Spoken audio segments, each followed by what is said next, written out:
Well, I have a soft spot for artists who reach out to me to add science to their creativity. I'm there every time, just because it's the mainstreaming of science when artists touch it and want to sort of make it their own.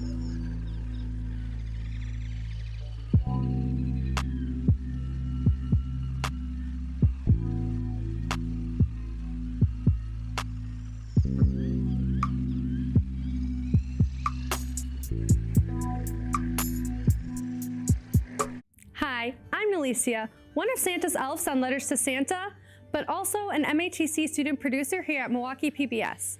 Being integrated into 10 and 36 professional productions is what makes our college experience so unique. Imagine learning and working here. After 2 years at MATC, TV employers know they're getting the most qualified graduates anywhere. Interested in how to start your path in professional video production and storytelling? Email or call. The information's on the screen. Thanks, guys. With Thanksgiving just a few days away, you may be struggling to come up with some dishes for your hungry friends and family. So today we'll be preparing corn casserole while learning some history about it as well. Corn casserole is the perfect side dish for your Thanksgiving tablescape, and this simple casserole will wow your guests while saving on stress in the kitchen as well. For our ingredients, I've gathered melted butter, whole milk, 2 eggs, green onions for garnish, cornbread mix, whole corn, sweet corn, and fried onions for a garnish as well. And for the items, you will need a mixing bowl, a spoon, and a casserole dish, and also some oil to spray your pan. Now let's get started with the most important thing, the corn. First, we're gonna open up our can of creamy sweet corn. This is going to add the right amount of sweetness to your dish without going overboard. The cultivation of the corn began with the indigenous peoples of what is now the United States over 9,000 years ago. That's wild. Now we will open up the whole kernel corn. The trick with kernel corn is you just want to make sure you drain all your juices out so it just doesn't make your dish all soggy and nasty. And now for your dairy. These give the mix a nice moisture and it helps bind everything together.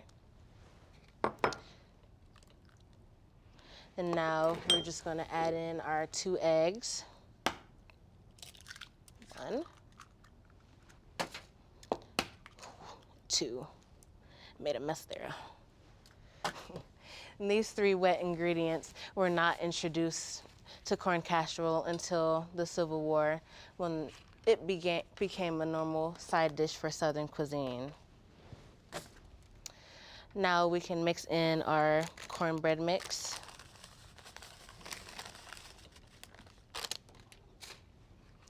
Just give it a nice stir. Before this miraculous box mix was introduced, yellow or white corn meal was used. It wasn't until Jiffy released its wildly popular corn muffin mix in the 1950s that we had the modern version of a corn casserole. Now that everything's all mixed, we're just going to spray our pan with oil just to make sure your casserole doesn't stick and become stubborn when everything's done. Just gonna pour that in. Doesn't that look delicious? Once dinner time is nearing, place the dish in the oven, preheated to 350 degrees, and bake until your top is golden brown or until you stick a toothpick in and it comes out clean. Just gonna add it in our oven.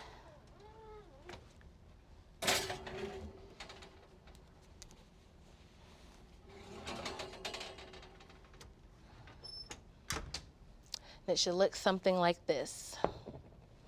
Ooh, I wish you guys could smell how good this is given. Very corny.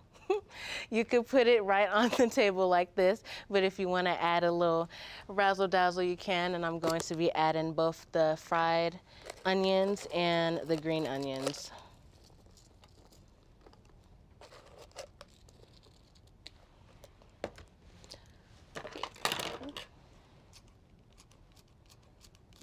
And there you have it.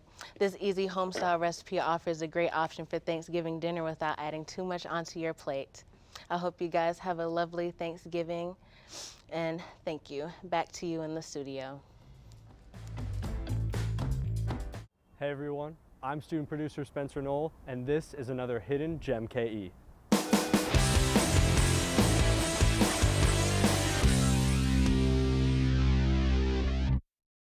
If you're looking for a great new spot to take a quick study break this year, look no further than Trestle Park. Trestle Park is located at 501 East Erie Street along the river in Milwaukee's 3rd Ward District. This park, which opened in 2018, is wedged between 2 massive apartment complexes on what used to be an active railway. The park doesn't shy away from its past. Many railway elements can still be seen throughout the park, like these refurbished railroad crossing lights. But the most obvious part is this massive swing bridge behind me. Built in 1915, the bridge is 243 feet long and weighs over 800 tons. The park also has many native prairie plants as part of an effort to bring more native plants back to the area. I'm student producer Spencer Knoll, and this has been another Hidden Gem KE.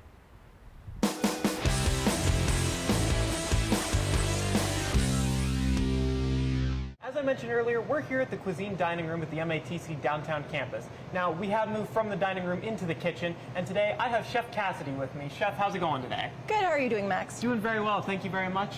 What are some of the things that you do here for the Cuisine Dining Room? So here in Cuisine, we are a restaurant that's open to the public. It's a capstone course for our culinary arts students. So after they've gone through the 2-year program, they come to this kitchen, and it's open to the public, so anyone can make reservations and come dine with us here. The students learn 8 weeks here in the back of the house, learning how to prep, work on a line like a professional restaurant, and then 8 weeks in the front of house learning how to be servers. Very cool. Well, why don't we talk about the back of the house, since that's where we're at right now. What are some of the things that you guys do here, and what are some of the appliances and the facilities that you guys use here? Yeah, absolutely. So we use what we would call industry standard equipment. So we have 3 big 6 burners here. We have salamanders, fryers, pasta cookers, and then these line coolers. So similar to a restaurant, they're using all the equipment that they would normally encounter in a professional restaurant, but it's about double the size so that the students have place to work. Makes sense. And now I heard you mention a salamander earlier. What can you tell me what that is? Yeah, so this is a salamander up here. It's essentially like a broiler on your oven at home. So the heat comes from the top. Okay. So if I was doing like a French onion soup, I might throw it in there just to broil the cheese on Makes top. sense. And I saw you have something hanging over here on the stove. What's you got cooking in the pot there? Yeah, I have some veg stock going here today because we're going to do a butternut squash soup this week. Makes a lot of sense. What are some of the other items that you guys currently have on your menu? Right now we're doing a salmon dish with a grain pilaf. We like to do things that are similar to what the students have already encountered in the other labs, but make it a little bit more fine dining. Very cool. Now, I saw when we walked into the kitchen, up here on the ceiling, you guys have what looks to be like cameras. Is that for you guys to review your work, or is that for something completely different? So those are actually live feed. It goes into our dining room so that our guests can watch what the students are cooking as they're cooking it. It also feeds out into the hallway so that any passerbys to the restaurant can see what the students are up to. Very cool. So in a way, it's a little bit like dinner and a show in that kind of sense? Absolutely, absolutely. Makes a lot of sense. So if somebody were to say put, onions into my dish and I didn't request for onions, I would know about it. I would surely hope that wouldn't happen here. I trust your guys as chefs that you guys have here. Now, where do you guys get your ingredients from to make all of these dishes? We do try to source locally, so we work with a couple local farms. Gwen and Hill being one of them. We get a lot of our fruits and vegetables from them. And then we get eggs from Three Brothers or Prairie Gold out in Waukesha. Both of those farms, we actually took the students on a big bus this semester, and we took them out to those farms so that they could see where the food was being grown, meet the farmers. And then we also grow a lot of our own food here. We have a rooftop garden over by the T building in the downtown campus where we grow all of our own herbs, and a hydroponic tower where we grow lettuce. Very cool. So in a way, it's also a little bit of self-sustainability here in your guys' kitchen. Yeah, absolutely. Now, I saw you guys also have what looks to be some raw fish here. I'm not a huge fan of seafood, but what do you guys have on your menu, and how do you guys come up with those menus? Yeah, so the menus are really student-driven. So if there's a certain cuisine that the students are really into, we try to use that as influence. Also, what's in season. So sometimes the produce dictates the menu. We'll get the beets in or the squash in based off availability in the season, and then we'll write the menus based off those. Makes sense. Now, let's say that I'm a very hungry customer and I want to get a seat at your guys' table. How would I go about doing that? Well, we are the hottest seat in town at the moment, so we are booked through all of the fall semester. Gotcha. But come spring, you can make a reservation at matc.edu/cuisine. All right, well, you heard the chef. Nick, I think I got to talk with Chef Cassidy about making a reservation here at this place. Chef, thank you so much for joining us today. Thanks for having me. Appreciate it. And back to you in the studio, Nick. Hello, my name is Niltag, and today I'm here at the TCAM campus to report and investigate allegations of cheating in last week's pool tournament. Joining me today is an employee of that tournament who has agreed to do an in-person interview. Hopefully they'll help us get to the bottom of the so-called pool cheater. Stay tuned.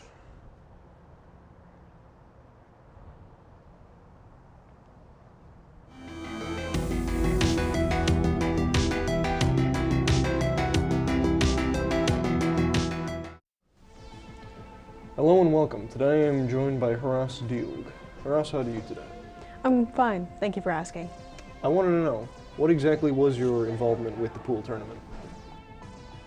Well, I was the floor manager, so basically what I do is just supervise, set everything up properly, and keep a lookout for any suspicious activity.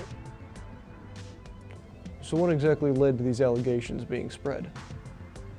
Well, there was this leaked phone call. Interesting. Here's that leaked audio. Hello? Yes? Hey, it's me, Erdna.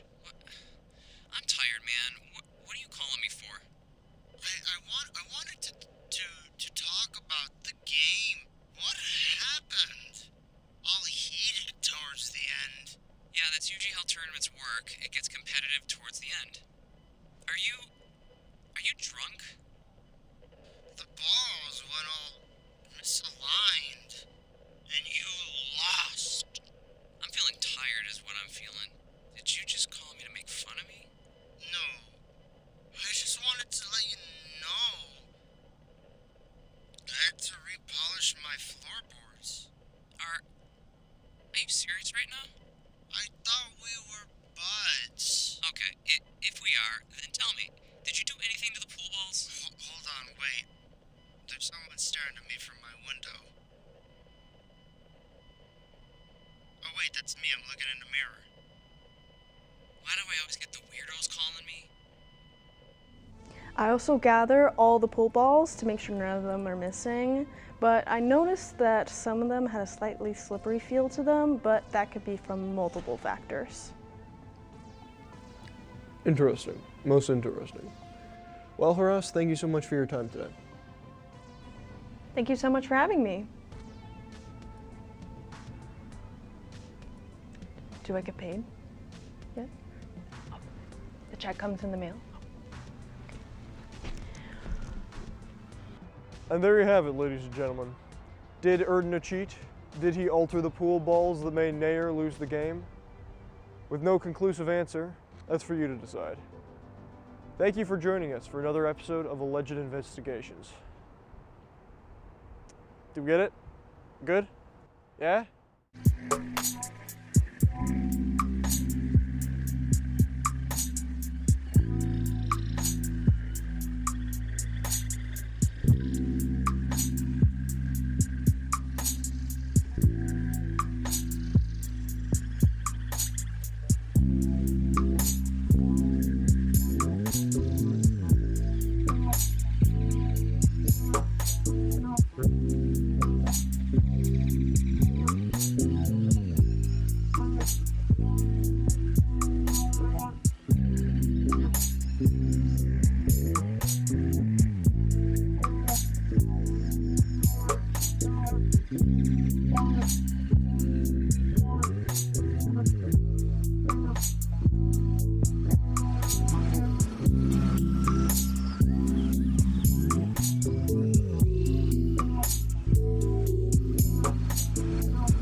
a football player gets blindsided by a linebacker.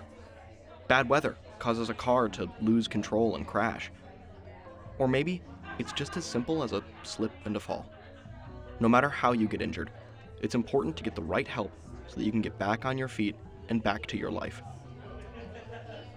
Every year, students in the Physical Therapist's Assistant Program at MATC take the charge to learn what they can do to help. The program really is about becoming a movement expert. We want to be viewed, we want the physical therapy profession to be viewed as the people who are the experts in movement. So when people out in society have problems with movement of any sort, we are going to be those individuals that they should seek to help them return to their previous activities and movements. That's Holly Pitts. She's the clinical coordinator and one of only 2 instructors in the program. She makes sure that students have the knowledge and experiences they need to guarantee their success. What's nice about our program is that our students aren't in lecture for long periods of time. We're always kind of bouncing back and forth between lecture and lab type activities, which keeps our students interested and not falling asleep. Besides the facilities that we have here, our students go out on 3 clinical rotations where they're actually out in hospitals and outpatient clinics, schools, nursing homes, going to people's homes and providing physical therapy there. That hands-on experience provided by the Physical Therapist Assistant Program is critical to students, such as Abby Holman. Well, we do a lot of hands-on work. You know, it's exercises, stretches, and that things like that. So we do them ourselves with our classmates so that we understand how to teach them to other people. So yeah, but now I really have a good grasp and I feel like confident that when I get out into the workforce, I'll be able to do what I need to do.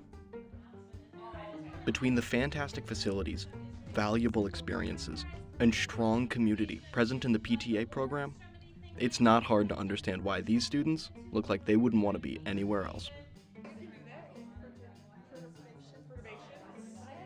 So my favorite part about teaching this program is just seeing the progress. It's really fun because we teach the students for the full 2 years. We establish relationships with them and they come in knowing nothing about exercise or rehabilitation of patients, and they leave being able to practice out in a clinic or hospital setting. Hey fans, football season is in full swing, and for today's 120-yard treat, I'll be preparing a salsa verde burger. A salsa verde burger is a little twist on your typical game day eat that combines some Tex-Mex ingredients and toppings with the classic cheeseburger dish that we all know and love. And today I will be using Beyond Meat for my burger today and green salsa, but you can also go with the old USDA ground beef if that's your style as well. For our ingredients, I've gathered some tomatoes, burger buns, salsa verde, Dijon mustard, lettuce, tomatoes, onions, my bad, Beyond Meat, queso fresco, and if you want to, you could add cilantro to your burger as well. And you, of course, need a hot pan and a spatula and a plate to place your finished product on. First, I'm going to sear my burger. My burger is already cooked, but I'm just gonna give it a nice crust on both sides. Turn my heat up. And while my burger is cooking, I'm going to slice up my lettuce. You just wanna shred your lettuce, because this isn't like your typical burger. This is more of like a Hispanic-like burger, so, or what they say, a Tex-Mex burger. And I already sliced my tomatoes. You're gonna wanna dice your tomatoes as well. You don't wanna like slice everything too thick because you don't want all the ingredients to overpower like the burger itself. Just gonna flip it. Okay.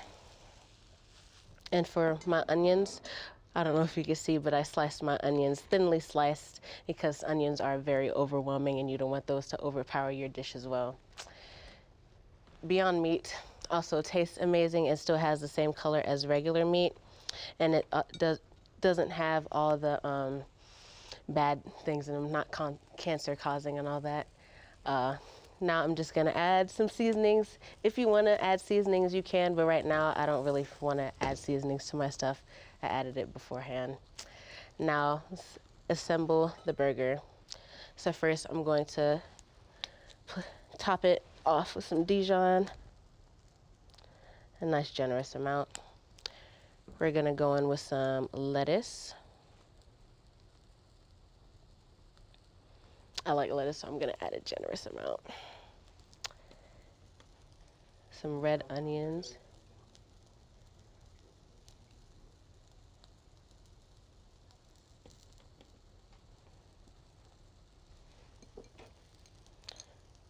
My tomatoes. I like it when my burgers are hefty, but you can add as much as you'd like. Okay, now that my patty has a nice crust on it, just gonna place it on, plap. Then top it off with some salsa verde. You can get your salsa verde anywhere. I got mine from my local Metro Market, but they also have very good salsa verde at Sir Max. You're just gonna top it off with some cilantro as well. And lastly, some queso fresco.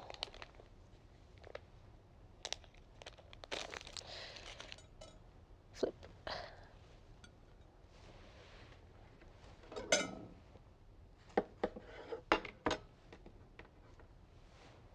Ooh, looks yummy. And there you have it, a salsa verde burger. It's like the advanced burger. Thank you for tuning into today's cooking. Oh my goodness. And happy game day. Go Pack Go. Back to you in the studio. And this is another Jam KE.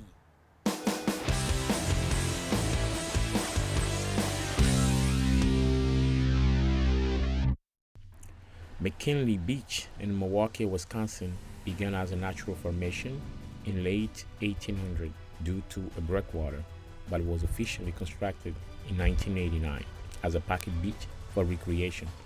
After a series of dangerous conditions led to its closure in 2020, the beach was renovated and reopened in 2024 by adding sand and regrading the area to address safety hazards that was caused by increased water depths.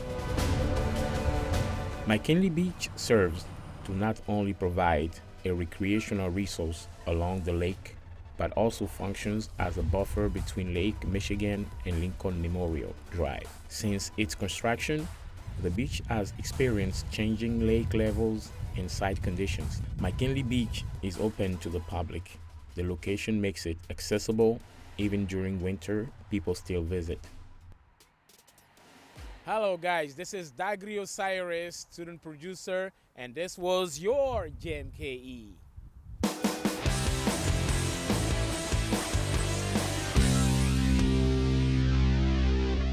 I have been teaching this for now almost more than 20 years, and I have enjoyed it because I think I am doing a very important job of creating environmental guardians for future. Because the students, the graduates from the program, they would in one or the other way contribute to saving environment and working towards community health and environmental health. So we look into some phytoplanktons, we look into some periphytons, so we look into different algae samples. Apart from that, during fall we work with aquatic plants.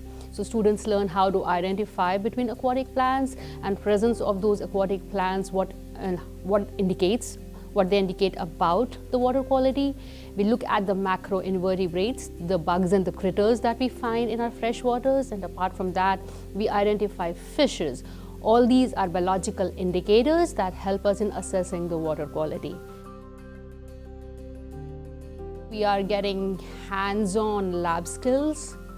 They are learning how to assess environmental health conditions, be it on field or in lab, how to apply the learned skills when they are at job. prepping up labs, because some of our graduates, they go into lab jobs and then sometimes they are working all by themselves. So how to follow the instructions, how to prep up the labs, they're learning all those skills. So yep, we are learning plenty of skills: sample collection, sample analysis, and then data analysis. So yep.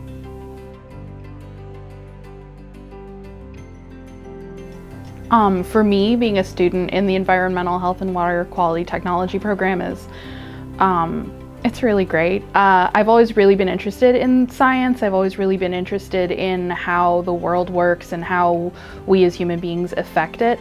And using this program, using the knowledge that they're giving me here, that's really what I get to learn. I get to learn how I can help change the world.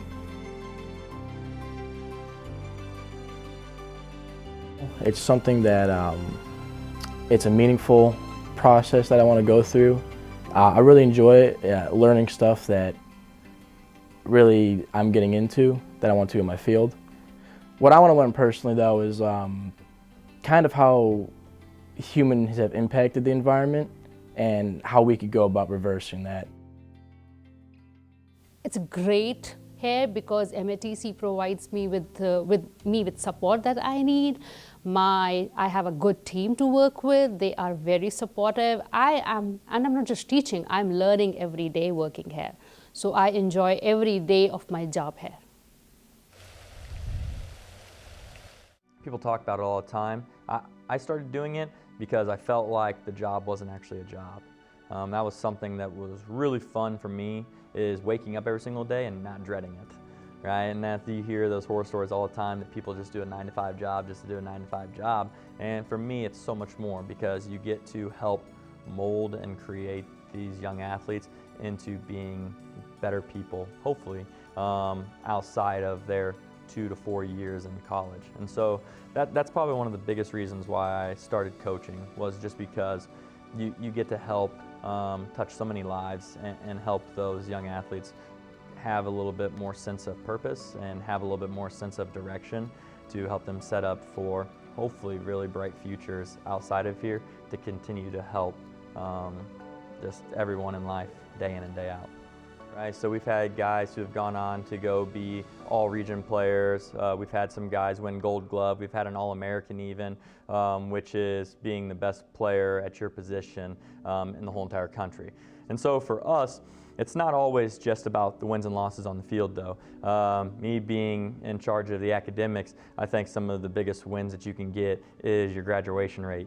Or your rate of guys and girls getting to move on and continue to play in their sport outside of here. And so last year we had roughly 95% of our athletes either graduate or move on to go to a four-year institution to continue their career. And that's something that's really, really nice to take home with you, and knowing that you're not only helping them on the field, but the amount of help that we're able to do for them off the field to set them up to have a bright future. I think sometimes those awards are just as nice. But of course, at the end of the day, I want to win a national championship. That's why we're here, that's what we're trying to do.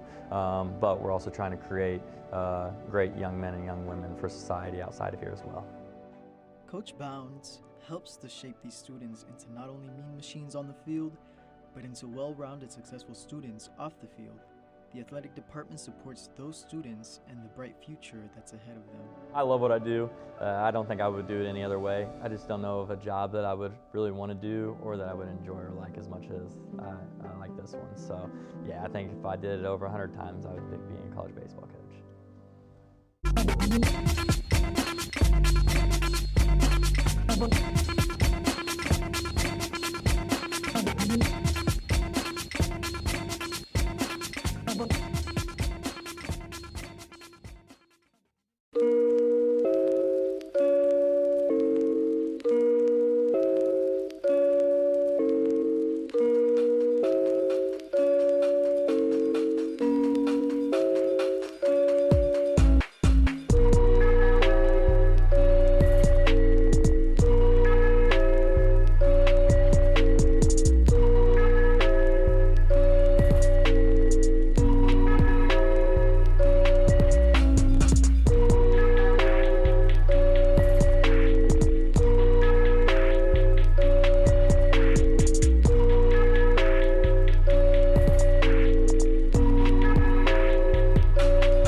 Thanks, Nick. As I mentioned earlier, we're here at the MATC bookstore, and today I have one of the bookstore employees with me, Gerald Schwager. Gerald, how's it going today? Good. About yourself, Max? Doing very good. Thank you so much for inviting us in here. And now, as an employee of the bookstore, can you explain to me a little bit about what you guys do here and what services you provide? Sure. So we're going to be your stop for all your textbook, kit, and supply needs. You can order your textbooks online at bookstore.matc.edu or come down to the bookstore and we'll help you in person. If you come in person, you'll walk up to this blue table here, and we're going to ask you for your class schedule. Yep. You'll show us that. Also bring your student ID for checkout. Here we have English 195. Yep. And we also have Math 107. These are two of the most common courses that students take when they first start with us. Makes sense. And do you guys do used books here, or is it all new ones? It's a good question. So some of our books do come used, but not all of them. They are also the first to leave the shelf. So if you want to get a used book, come earlier in the semester when we start. Makes sense. And then do you guys take the books back when we're done with them, when I don't need them anymore? I'm glad you brought that up. So hang on to your receipt because there'll be a printed date on there to get a full refund if you decide that you don't need your book. Yep. Otherwise, we offer book buyback at the end of each semester where you can bring your books and sell them for cash. Very cool. And MATC is a technical school, so we may need more than just the textbooks. Do you guys offer supplies for those classes that need more than that? We sure do. So we have different kits and supplies available. So for our nail program, we have our nail kits here. Our culinary and baking program utilizes uniforms as well as supplies as well. So here we have our knife kit for our culinary students. Very cool. We have our culinary uniform here, the scale that goes along with it. We also offer the hats and jackets as well as pants. For our architecture students, we have our drafting kits here. And we also have our dental lab kits for our dental lab students. Very cool. So basically what you're telling me is that I can get everything I need no matter which class I'm in. That's right. Absolutely. All right. And let's say I need some more basic supplies than specific ones for the courses. Can I get those here at the bookstore as well? You sure can. So we have a variety of different supplies to pick from. We have calculators there in the corner. We have our binders here. One of your books needs a binder. Yep. We have our quick study guides here. Anatomy flashcards for our anatomy students. Well, we also have headphones, notebooks, water bottles, lanyards, pens, pencils, Post-it notes, erasers, you name it, we got it. Basically everything you can need, right? I saw back there you have like even locks for the lockers. I also saw that in here you guys have a bunch of MATC swag. What other items do you guys have here besides just these sweaters? Yeah, so we are incorporating our new logo on all of our new merchandise, and we have all different things to pick from. We've got beanie hats, we've got bags, we have blankets, we have our windbreakers, t-shirts, quarter zips, something for everybody here. Very nice. I see you got blankets over here. It is getting to be that time of the year after all. I also see that over here you guys have some little teddy bears for graduation. This would make a great gift for those upcoming graduates. Oh, it sure would, Max. And I saw when I got in here that you guys have a bunch of boxes over here on these tables with a bunch of black clothing in them. Can you kind of explain why these are all over here? Yeah, I'm glad that you brought this up. So we have our cap and gown distribution starting on December 1st through the 12th. Students need to apply for graduation first. Yep. Once they come down, they're going to show us their student ID and we're going to check them off the list. Once they're checked off the list, we're going to hook them up with a cap and a gown here. And get them ready for graduation. Very cool. I think we're getting ready for graduation. What time of the day can students come down to the store? Absolutely. So we start selling textbooks on January 6th. We're going to be open Monday through Thursday from 8 a.m. until 6 p.m. And then Fridays we're open from 8 a.m. until 4:30 p.m. All right. Well, Gerald, thank you very much. I think I got some studying to do, so I'm going to put this on. I'm going to get started on that. And Nick, back to you guys in the studio. Hello everyone, it is wonderful to be here with you today. For today's recipe, we are going to travel to Huancayo, Peru. In the highlands of this ancestral country, we will find papa a la huancaína. The dish became popular in the 19th century during the construction of the Central Railway in the city of Huancayo. Women would bring papa a la huancaína to their husbands working on the construction. For our ingredients, I've gathered ají amarillo, boiled eggs and olives for a garnish, garlic paste, evaporated milk, olive oil, crackers, potatoes, and salt and pepper to taste. Be sure to have a blender to mix in all of your ingredients. And you're going to want to start by boiling your potatoes until they're soft. And once they're soft, you're just going to want to set those aside. ají amarillo is one of the most iconic peppers in Peruvian cuisine. This bright and yellow pepper has a nice texture, and it's often used in pastes and sauces, or it's even fresh. And it's a key element in giving Peruvian food its signature taste. Queso fresco is a nice staple in Peruvian cuisine. It's known for its mild flavor and creamy texture. And once your cheese is cut, we're just gonna sit it in a bowl and bring everything in the blender.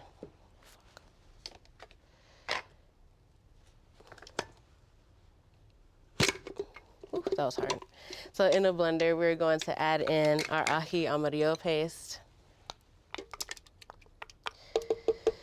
Our garlic paste, you don't have to add garlic paste, but I'm going to in this recipe.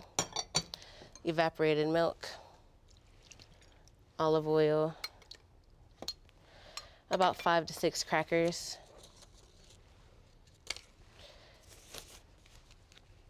and salt and pepper to taste.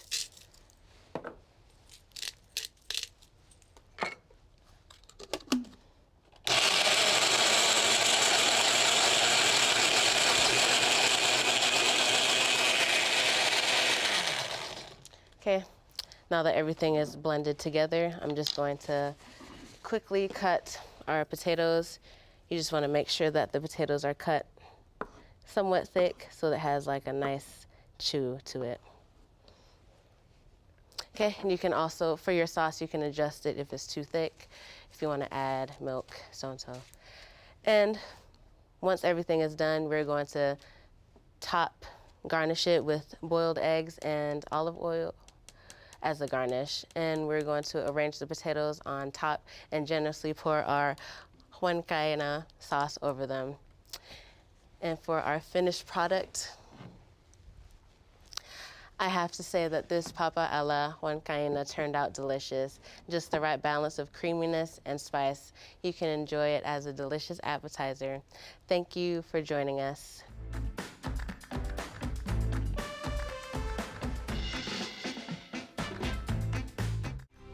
Achieving not only their high academic goals, but striving to make life better for the community. While students are busy making time for friends, family, and work, when exactly do they have time for themselves? And how does one discover something that helps them unwind, relax, and reset to start the next day on the right foot? I'm really into like jewelry making, so a lot of stuff with beads and wires and just crafting, whether it be like earrings or keychains or necklaces or anything like that. I don't know, I like throwing together designs and making the jewelry, whether it be with wire.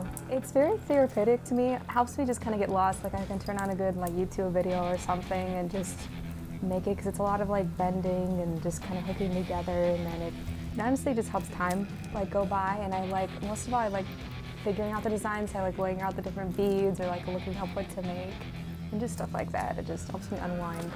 The earrings are like one of the first things I made. That's why I got into this hobby, is because I had wanted longer, kind of more extravagant earrings, because my hair is kind of longer, so that's why I got into it. But that's probably my favorite one I made. Although I would say my absolute favorite is I made like a bracelet for a friend that would just, it felt like really like intricate, and it just, I was really happy that it came out. And if working with small beads isn't your style, here's an alternative. My hobby is a little broad. It's just felt work, felt making. I typically work with like craft store felt and a lot of sewing supplies. Sometimes I'll implement aspects of like clay work into it, but usually it's just using the felt. Felt making makes me feel more relaxed. It's a nice release outside of the pretty heavy course load I have, but because of that, I don't really get a lot of time to do it, which sucks. The reason I went into felt making and like tried it out, I should say, is because my grandma was really good at like sewing and crocheting, and that's a little too hands-on for me. So I tried like the easier version. Felt making is the easier version of like sewing and crochet, and I really liked it, and I feel like it's a nice way for me and her to connect, because I can still ask her about it with like the sewing aspects. She has like 5 sewing machines. So it's a nice bonding time between me and her too. My favorite piece that I've made so far was a little pudding thing. I think it's really cute. I took inspiration from a picture that I found online, so I can't take full credit for the design, but I changed aspects of it, and I like the way that I made it look more. I think it's cuter than the original. Confused and don't know where to start? Here's some advice from these crafty crafters. Honestly, if it piques your interest, like at all, just do it, go for it. Just pull around and ask people around them what they're into. Maybe someone that you're close to has something that they really like doing, and it's something that you might like doing, and if not, even then you get to know them better. Hello, I'm student producer Aiden West here at Leon's Frozen Custard, and this is another hidden Gem KE.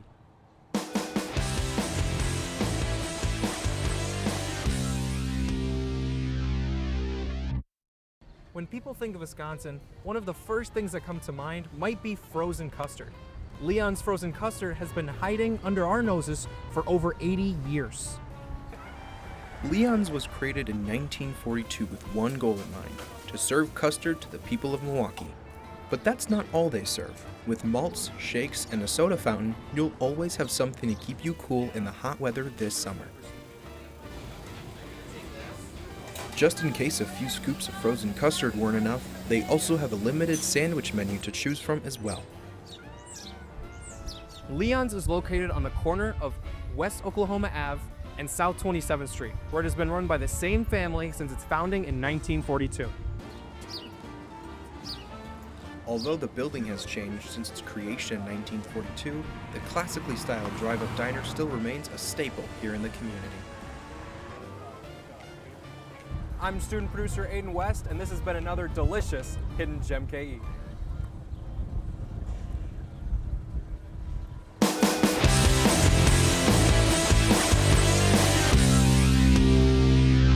The semester is coming to an end, and students are preparing for break and graduation. It's been a busy few months, but many have balanced school, responsibilities, and the passions that keep them going.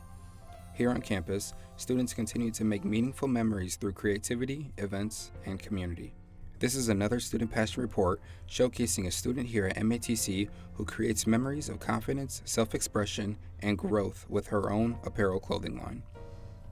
I got into this hobby for crafting in 2020 when COVID happened. There wasn't a lot of things to do, so I watched TikTok, YouTube videos, and I just started getting interested in just crafting. I honestly enjoyed doing it just because for mental health and relaxation, it gives me a peace of mind just to get away from everything.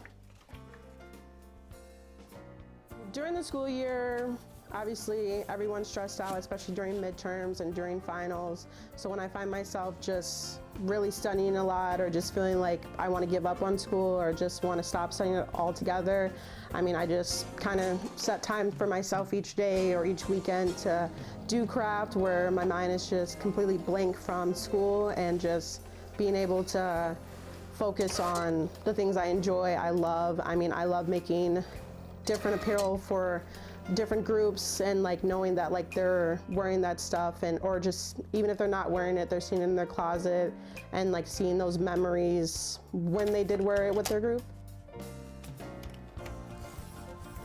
Me and my mother actually started this brand, this idea about 2 years ago, and then we actually put it into effect last year. Our brand is called Simple Souls.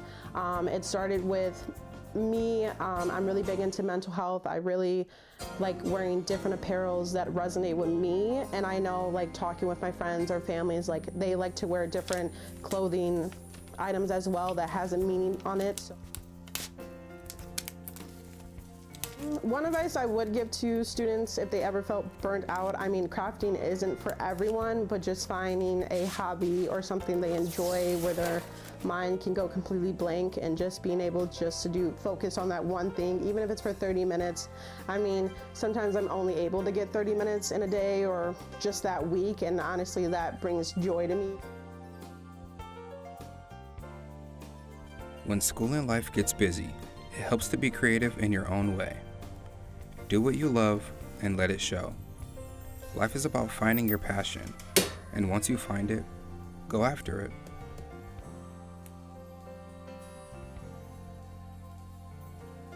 This has been another Student Passion Report.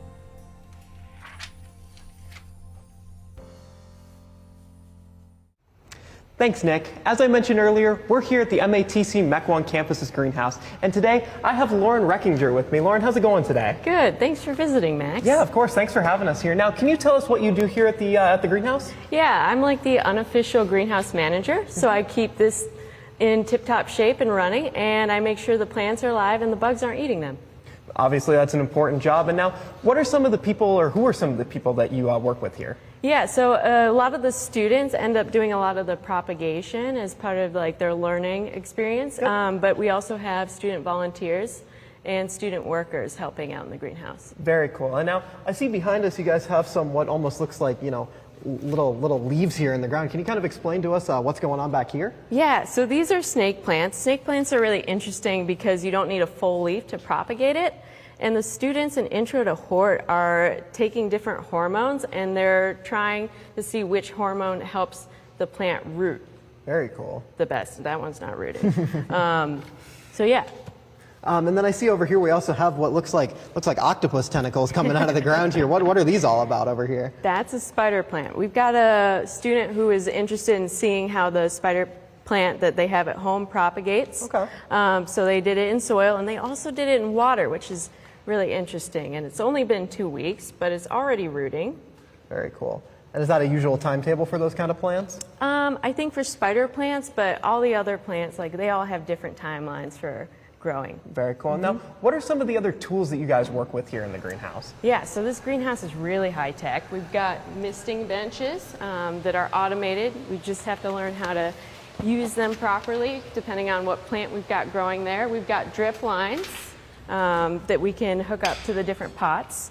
And all of our vents and stuff are controlled by a really high-tech program.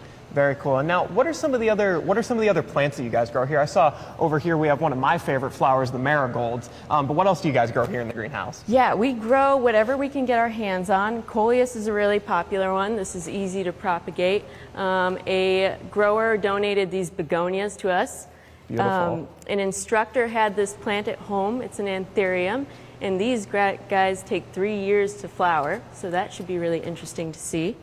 And then we've also got like various herbs we like to propagate, such as this guy. I'm sure you know what this is, Max. Yes, I love rosemary. Rosemary is one of the absolute best smelling plants. Just literally the only one that beats this one is oregano, but I digress. Yes. Now, obviously, as we came into this the second portion of the greenhouse here, we saw all of these wonderful plants, but I see back here that you guys have what looks to be like a lot of the same plant. Can you kind of explain what's going on here in the back? Yeah, so we've kind of got a tradition where every year we grow poinsettias for Christmas time. And this year we've got 7 different types. Poinsettias are really cool because they're a great opportunity for students to learn how to grow a very fussy plant. So in greenhouse production, they get to observe all the differences, like this one doesn't need as many nutrients as, say, the white ones there. And yeah, just learn about poinsettias, and then hopefully we get to sell them at the end of the year. Very cool. Now, can you tell us a little bit about this sale? I've heard about it a little bit, but where can people go to buy some of these plants, and when is that happening? Yeah, we're going to have the plant sale here on campus, and the students are putting together the timeline for that. We're looking at the first week of December, but we'll make sure everybody knows. So there will be posters around and everything. So very cool. Well, you heard her, obviously. Thank you, Lauren, for having us here today. We really appreciate your time. And Nick, back to you in the studio. Nature's beauty reveals itself in so many forms, from bright, endless skies that lift your spirit to calming blue waters that seem to wash away every worry. It's in the winding trails built for walking, biking, and simply taking it all in, where the rustle of leaves and the rhythm of your own footsteps remind you to slow down. And when the day fades, the night sky takes over, vast, quiet, and full of stars that remind us of how small we are in the most beautiful way. I believe that God created everything, and it's crazy how like every single leaf is like different from the next one, and like even looking at a tree or something, like you see all the little details in the bark, and it's like, it's crazy how like not one single tree is like the same as the next one, and the next one, and the next one. And there's all these different types of trees, and there's different types of flowers, and even like the rocks. Like, who put all those rocks there? You know what I mean? So yeah, even just like looking in the little details, I think it's really cool to look and just see how things are different from each other, and really just how intentional God was when he put everything together, making it not just like similar or like boring. Like, no, it's a very vibrant and like awesome earth that we live on, where things are like exciting and you can look at different stuff and be like, wow, this is different from before.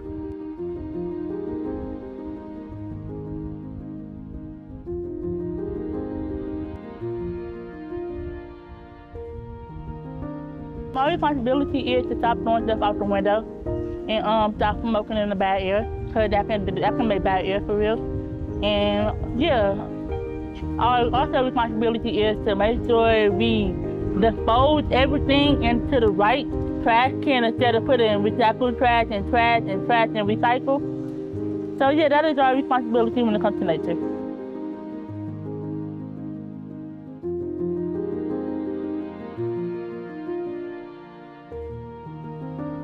Their reflections challenge us to look beyond the moment, to think about the generations that will one day walk the same trails, swim in the same waters, and gaze at the same stars. Nature gives freely, asking only that we care enough to preserve it, because in the end, protecting the earth isn't just about saving trees or oceans. It's about saving the balance, peace, and beauty that make life worth living. Hi, I'm Alicia, one of Santa's elves on Letters to Santa, but also an MATC student producer here at Milwaukee PBS. Being integrated into 10 and 36 professional productions is what makes our college experience so unique.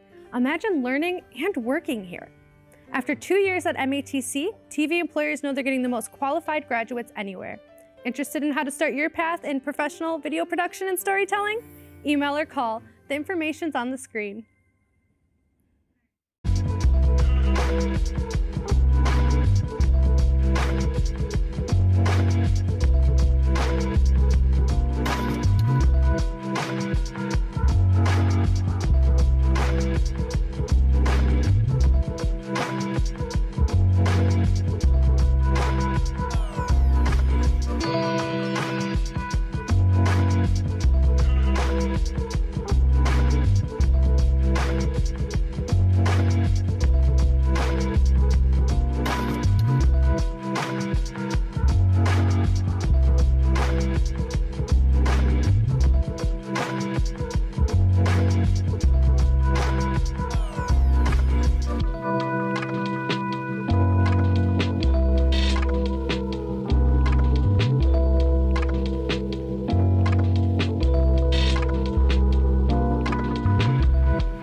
Hello everyone, and welcome to today's game show.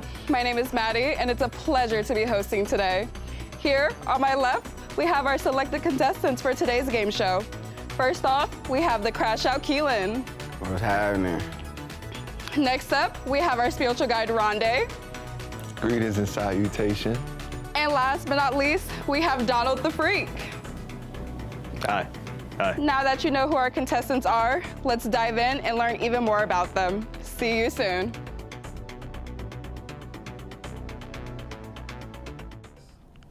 All right, my name's Kahlil, known as Key sometimes. I can be known as the calm from the storm, a crash out in other words, even though I'm capable of. But here today, I'm just here to prove everybody that I can win this. Take the family, the friends out somewhere, Tokyo, Thailand, Bangkok, a lot of places. Things I really like to do, I like to go play basketball. I like to work out. I might not look it, but my max for deadlift was 300 pounds. Some people don't know that. They think I'm lying, but you make me mad. You'll see what 300 pound deadlift can look like.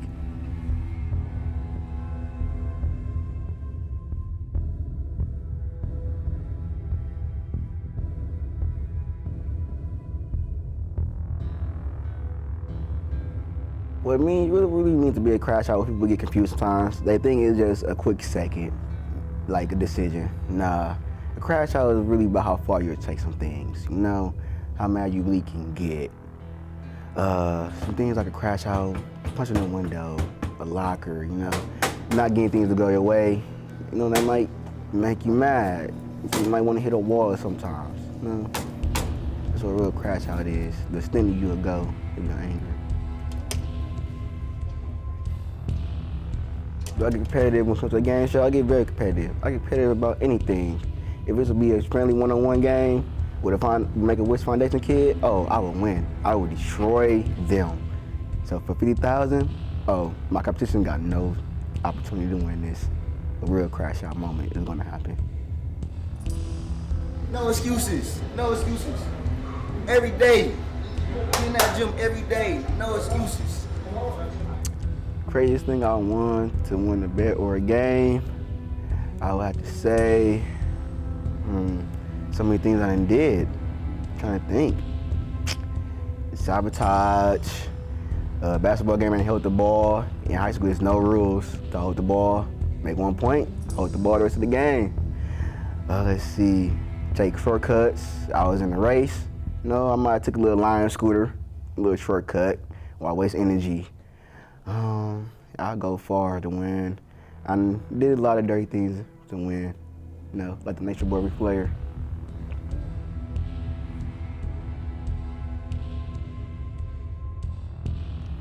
One thing I live by, always act accordingly.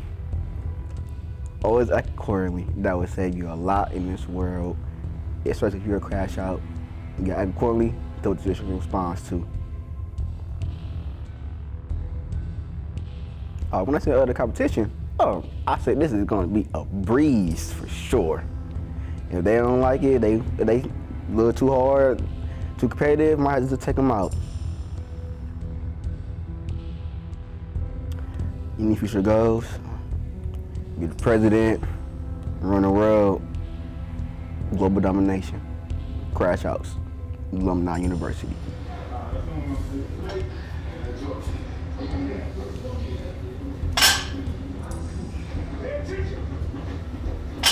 Win this money, I'm gonna be a whole different person. Might not be a crash out no more. When you see palm trees on my story, there's no good times being had. Have I ever been part of a game show? I can't say I really have. Not like this. 50,000? Nah. The most I've been part of is a $5 bet, $20 bet. Any final words for the viewers? Let's see. Root for me.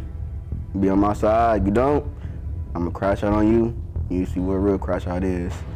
Let me leave now. Get this mic off me, please. Ready to go. Stop following me, man. Don't want to, man. Stop following me, man.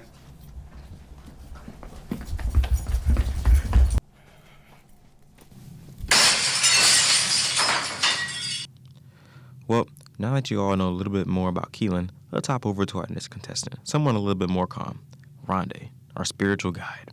So break it down a little who I am. I'm Rondé Yafet.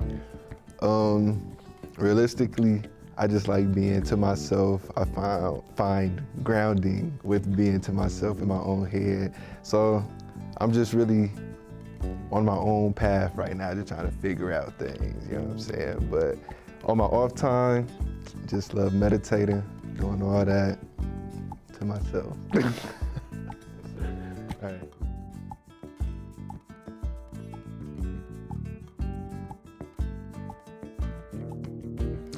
couple things I like to do in my free time: golf, exercise, and work. Yeah, indeed.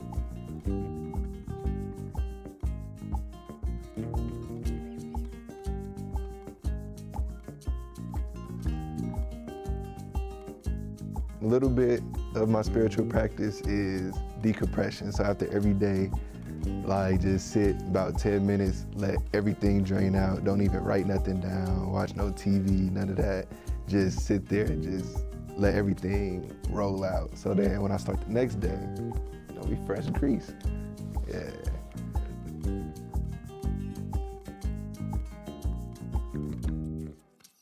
Some things I like to do to start my day is when I wake up at 5 every morning. Got to, you know what I'm saying? Got like Joe Tuck, and then hit like a nice little 10, 20 minute like stretch, you know what I'm saying? Get the body warmed up. I might do like a little bit of cardio, but not too much, cause like my work schedule like super early. So then go to work, come back, hit another little stretch, and then, yeah.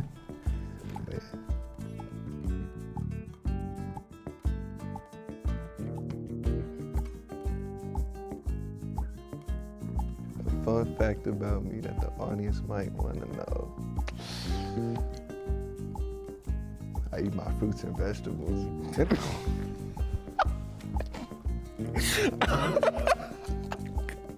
Hey, I'm warming up now. I'm not nervous. I like this.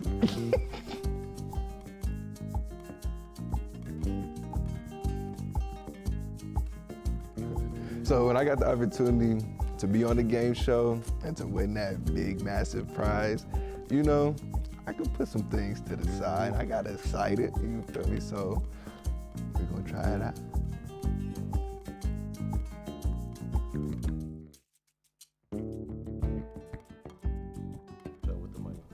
Some things I plan to do with it is, one, pay off some debt, and then just put all the rest of it, just invest it. Not in like stocks or anything, but in like my own businesses type vibe. Let that jump grow like that, cause then I could for real compound my own interest. Oh, do I consider myself as a sore loser? Definitely not. Honestly, like, I could put some competitive in the match just to make it fun and interesting, but honestly, I really don't care who wins. I just like the fun, yeah. Wish me luck. Tight. All right, we're good. Well, now that you all know a little bit more about our two contestants, let's head back into the studio. We have one more contestant to show, and our lovely host, Maddie, cannot wait to host this game show. So let's head back. See you there. Welcome back, everyone. I hope you all enjoyed learning about our contestants. Before we begin, we have our contestant, Donald, say a few words about himself since he got a bit camera shy when we were trying to interview him. How are you feeling today, Donald? I'm great, you know what I mean? It's good to be alive. Happy to hear that, Donald. Do you think you have what it takes to take home this $50,000 prize for this game show? Oh yeah, you know, I'm a very smart guy. I would consider myself that, you know what I mean? So I need the money too, so, you know, I gotta win. No trust about it. And finally, can you describe what it means to be a freak? Well, I mean, like, being a freak, it's like, I like to eat rocks sometimes, you feel me? And when I was a kid, I used to drink toilet water a little bit too. And I used to like play with roaches and bugs, you know, the little roly-polies on the ground. I used to like climb trees, eat the bark on the trees sometimes, and worms too, you know what I mean? It's a little bit of everything in there, you know what I mean? I'm just different, I guess, but, you know, it's fine with me. Yeah, you are definitely a little sus. Well, folks, now you know more about Donald and our other contestants. Let's get right into it. This game show will involve 3 different categories of questions, just to keep it interesting for all of you watching at home. First off, we have around the globe questions. Second, we'll have out of the world themed questions. And finally, we'll have our sports themed questions. If there's enough time, we'll also have a set of very unique bonus questions. But like most game shows, we have a few rules. First rule is, if you and another contestant hit the buzzer at the same time, you must rock, paper, scissors it out. 2, no interrupting another contestant when they're speaking. 3, have fun. And last but not least, there will be an audio cue whenever you get the answer right or wrong. Here is the correct audio effect when you hear the correct answer. And here is the wrong audio sound effect when you get the answer wrong. Okay, contestants, are you ready to compete and win this $50,000 prize? Yes, indeed. Let's go. Yeah, in the bag. All right, ladies and gentlemen, grab a snack and get comfortable because this will be fun. Let's start off with our around the world questions. First question is, what is the capital of France? Rondé. Paris. That is correct. Second question, who painted the Mona Lisa? Rondé. Da Vinci. Can you provide the full name? Oh, Leonardo. Leonardo da Vinci is correct. Okay. Universe is with me. Third question, what year did the Titanic sink? A, 1912, B, 1920, C, 1905, and D, 1930. 1930? Donald. 1930? That is incorrect. Rondé. 1905. That is incorrect. A. Keelan. 1960? The answer was A, 1912. Oh, you did say A. I did say A. So that prize goes to no one. Fourth question, what is the largest ocean on Earth? A, the Atlantic, B, the Indian, C, the Arctic, and D, the Pacific. Rock, paper, scissors it out. Keelan and Donald. Yeah. Pacific. Pacific is the correct answer. There we go. What can I say? Fifth question, guys. What animal is known as a man's best friend? Ooh. Keelan. A dog. The dog is correct.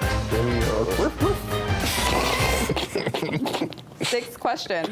Who was the first president of the United States? Keelan and Rondé. Rock, paper, Let's see. scissors. Get out of here. Oh, okay. George Washington. George Washington is the correct answer.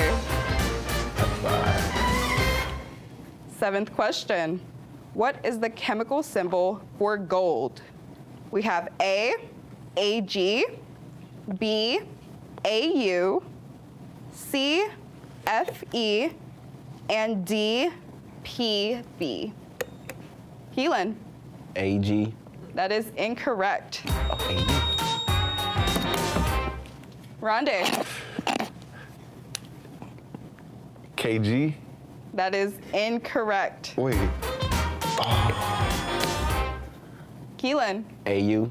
AU is the correct answer. It's 1 and 2. Did he say KG? What he said? No. Okay, cool. Question number 8.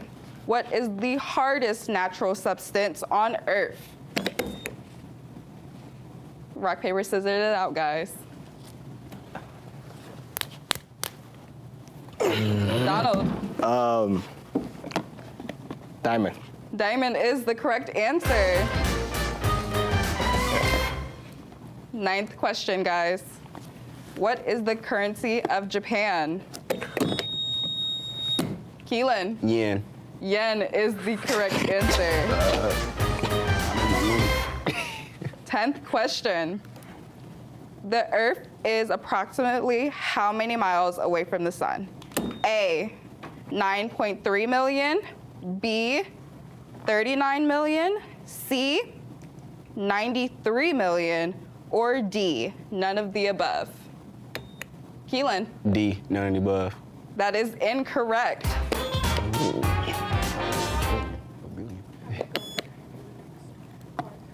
39 million? Sorry, can you repeat that? 39 million. That is incorrect. I'll give it a try. Wait, can you repeat the questions one more time? The answers. The answers are A, 9.3 million, B, 39 million, C, 93 million, or D, none of the above. We're gonna go with that 93 mil. 93 million is the correct answer. 11th question in this category. What color do you get by mixing red and blue? We have the answers are either A, green, B, yellow, C, hollow purple, or D, black. Donald. Hollow purple. Hollow purple is the correct answer. I think we gotta wait.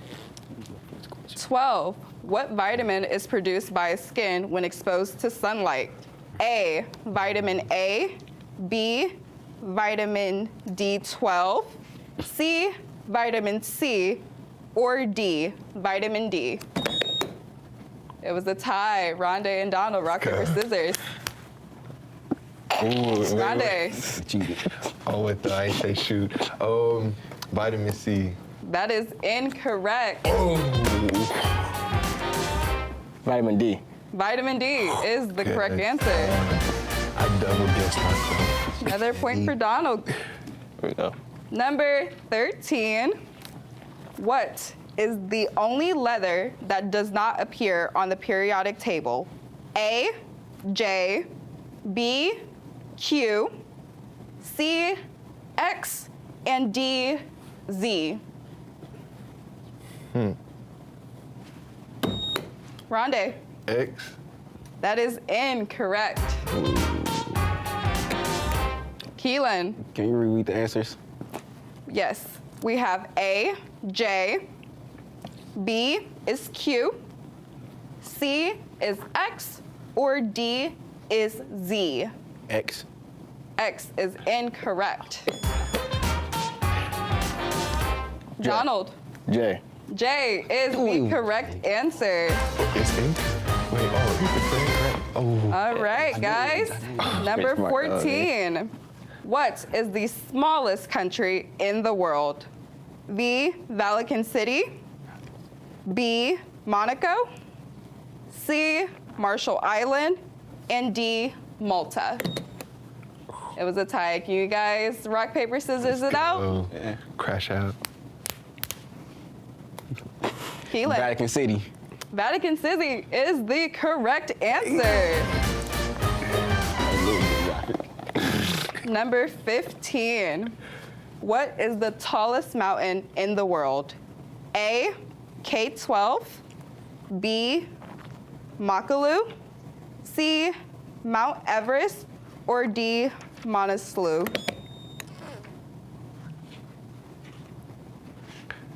Keelan. Mount Everest.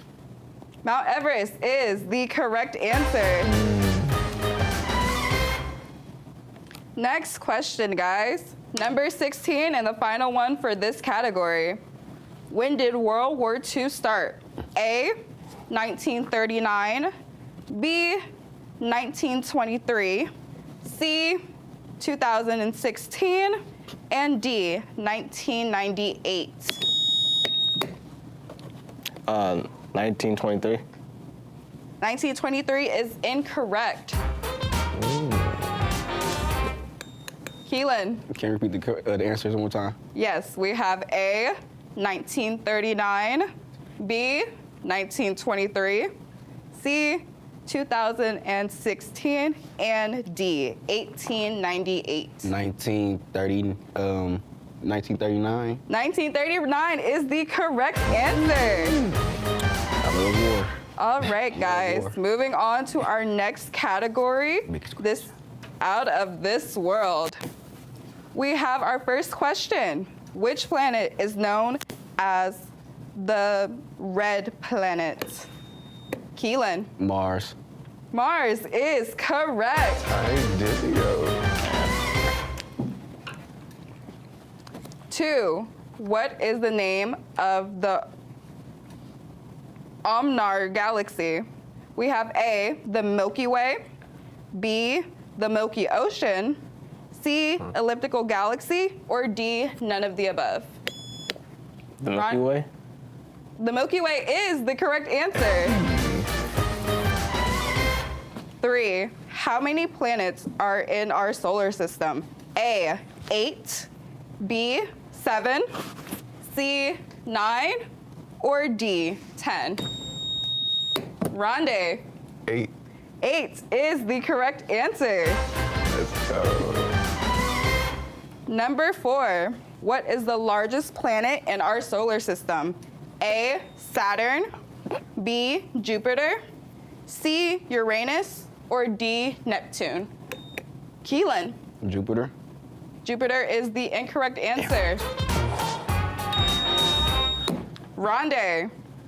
Wait, can you repeat the answers one more time? We have A, Saturn, B, Jupiter, C, Uranus, and D, Neptune. Saturn. Saturn is the correct answer. All right, guys.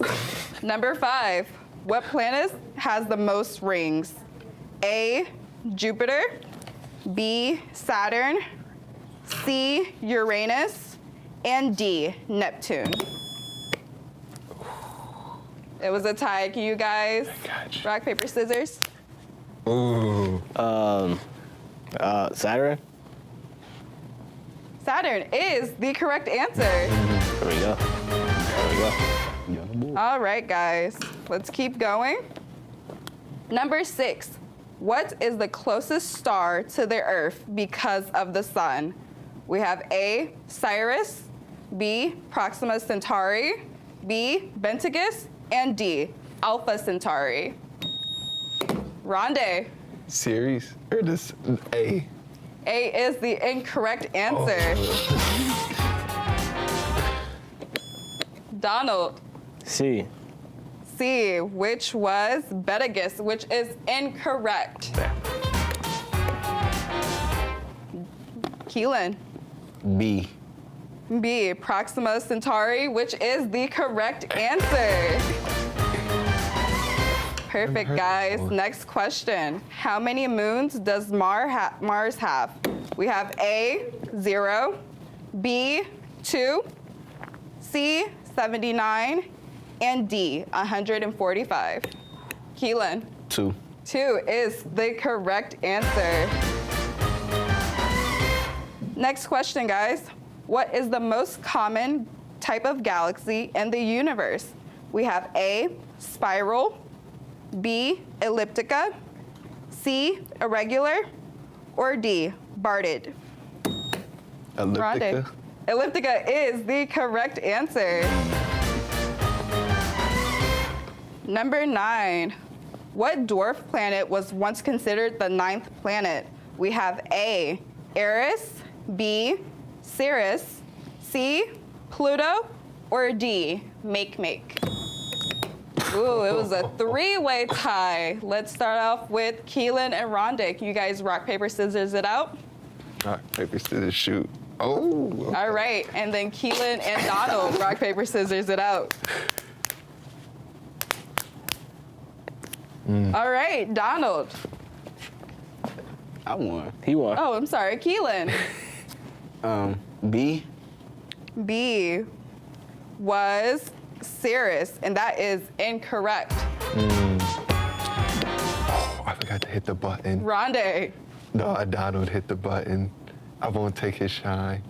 All right, Rondé does not want to answer this question, so we'll give it to Donald. Donald, what is the answer? I'm gonna go Pluto. Pluto is the correct answer. I didn't know she was gonna go down. All right, guys. The winner of this game show is Keelan. Hey. Okay. Thank you. Here is your prize of $50,000. That is all today, folks. I hope you've had a great time, and hopefully you had a few laughs. Stay alert. You could be also one of the ones chosen. Okay. Have a great day, everyone.